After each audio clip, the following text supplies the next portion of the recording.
Hi, I'm John Graham, the author of Why Give 100%? I Just Work Here. It's available on Amazon.com. I want to share a few ideas with you. In the next few minutes, I want to change your attitude about work.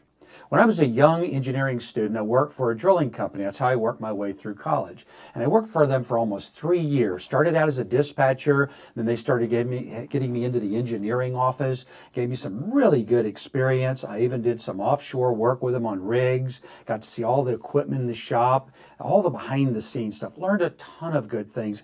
And I think I added a lot of value too, and I worked for the money I got paid for. Well, then graduation comes, and I interviewed with some of the major oil companies, and one of them offered me a very good job, a very bright future there.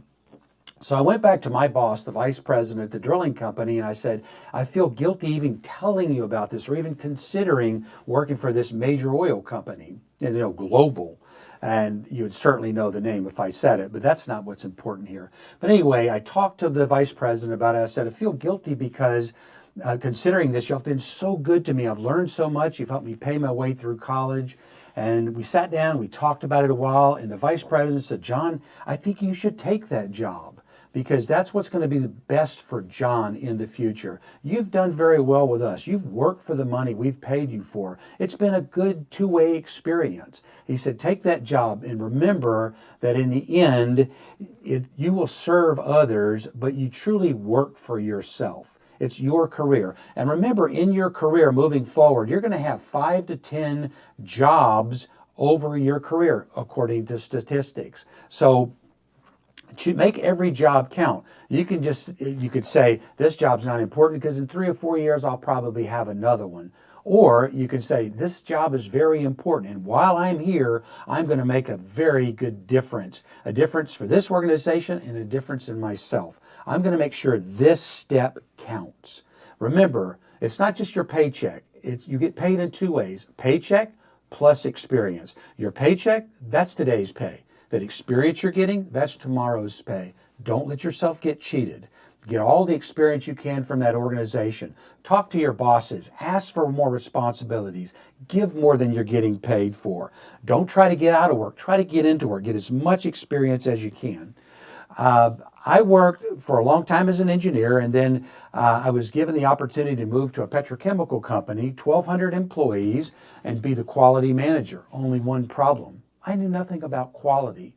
And I was interviewing, and the plant manager offered me the job on the spot and said, I think you'd be a perfect fit based on your experience. And I told him, I don't have any experience in quality. I don't know much about that.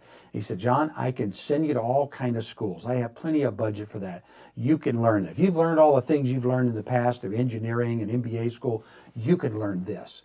He said, I need somebody with an engineering background who can communicate well with my existing engineers, and you fit. So I took the opportunity and I gained a ton of experience that led to better paychecks in the future. So think about how important that is. Now, there's something else that's a very changing dynamic in the last few years. We've got lots of millennials like you coming into the workforce, and you can multitask. You have all kind of ideas with applications. You've got all this social media, but be careful with social media. Don't trade today's social media for your future. Some people waste way too much time on social media. You've got to discipline yourself. Don't trade today's social media for your tomorrow's future. Be careful. Do something like decide every hour and a half or every 2 hours, I'll take a 5 to 7 minute communications break. Catch up on those things. It's okay to do that. That's how we communicate. Some companies are even using Facebook or other types of media for training. You might bring some great ideas to your organization. But just don't let it get out of control. Be careful with that. Another thing I highly recommend, you learn the mission and strategic direction of your organization. Learn where we're going. Learn the why of the company. Why are we better than our competition? Why do these customers choose us when they could have chosen our competition?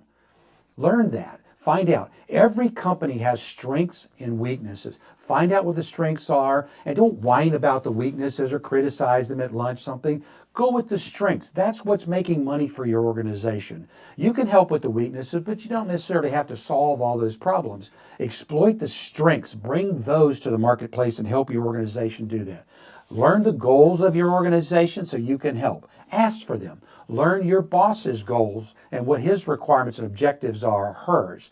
Help that person meet those objectives because that's going to help your career too. They're doing well as a group, you're going to be doing well. And also remember this, sometimes we ask for a raise and we see how much money the company's bringing in. There may not be as much as you want. It's the profit is what's really important. Learn how your organization makes a profit. I asked the chemical plant I worked with once, one of the guys out in the labor area said, if we don't get this raise, he said, we're going to probably go on strike.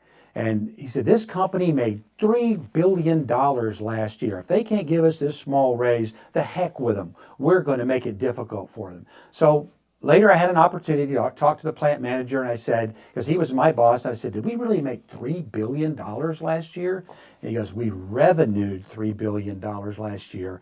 He said, profit, we actually went negative. We lost money last year, had some issues and cost problems. So remember, revenue minus cost equals profit. Learn how your organization makes a profit and support that. That's very important. Another thing to learn and become very good at is your boss is going to delegate something to you. She's going to ask for your help on certain projects and say, I need this, whatever. Ask questions. Find out exactly what she needs. When does it need to be due? What are you expecting? What format do I need to turn it in? What are you looking for? And make sure you support that. Ask lots of questions. So you're learning to lead yourself. You cannot lead other people till you learn to lead yourself. Get that project done on time, learn from it, and learn how to delegate because you're going to need that skill in the future. And don't be scared of big projects. I remember as a young engineer, my boss, who I admired a lot, Steve called me in and he laid out, he said, John, I need your help with this project. He laid it out.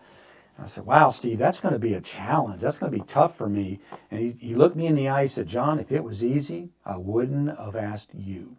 And he said, I believe you can do it. And it made me feel great. And I worked very hard at it and coordinated with him. And we got the project in time. It all worked well. So learn how to lead yourself so you can lead others. Remember the great motivational speaker, Zig Ziglar? He said, if you keep giving more for what you're being paid to do, you're going to eventually get paid more for what you do. It may be by one of those future organizations, and by you working hard, it's going to open doors. But remember, in the end, all work is about serving humanity. We're not going to be here forever.